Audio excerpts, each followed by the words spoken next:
In this video, I'm going to show you how a man who spent his whole life trying to escape his father's shadow ended up becoming just like him, and how that painful realization finally broke a generational cycle. As a kid, Jordan promised himself one thing: I'll never be like my dad. His father was angry, distant, and hard to please.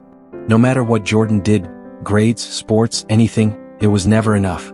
So he grew up chasing one mission: to become the complete opposite.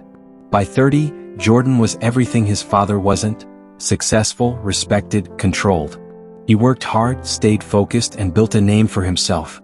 But under the confidence was quiet exhaustion. He was cold, disconnected, emotionally unavailable, just like the man he swore he'd never be.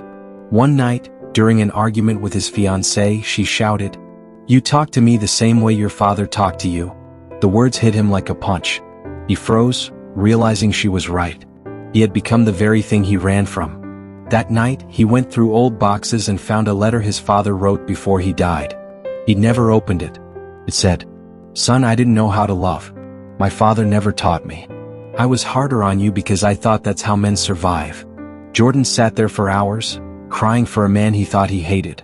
He realized generational curses don't always look like addiction or poverty. Sometimes they look like emotional silence.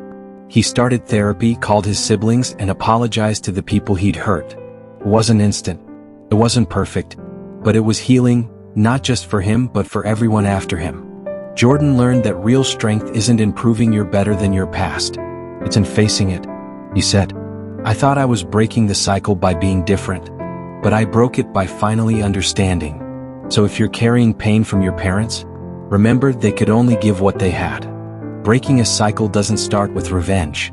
It starts with awareness, because the moment you choose healing over hate, you've already changed the story for the next generation.